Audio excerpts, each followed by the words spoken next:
काल पन्हाळ्यावर माया ममतेला पुरं चालता. जय हंबीरराव, काल आम्ही देखील सुखावलो होतो. अहो, हे लेकरू आम्हाला येऊन असं बिलगलं ना.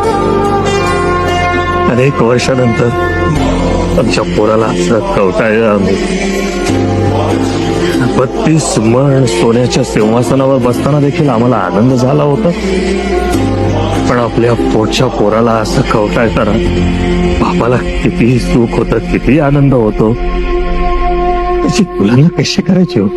काय तुझी माया सांगू श्रीरंग, अरे लवकर प्रौढ केलं हो आम्ही त्याला. तुझी माया राजकारणासाठी सतत त्यांना भेटीला धरलं, सतत पणाला लावलं. ते लेकरू मात्र स्वराज्याचं ध्येय घेऊन वळत होतं, धावत होतं. आणि त्यांच्या मागे मात्र बदनामीची राळ उडवली जात होती.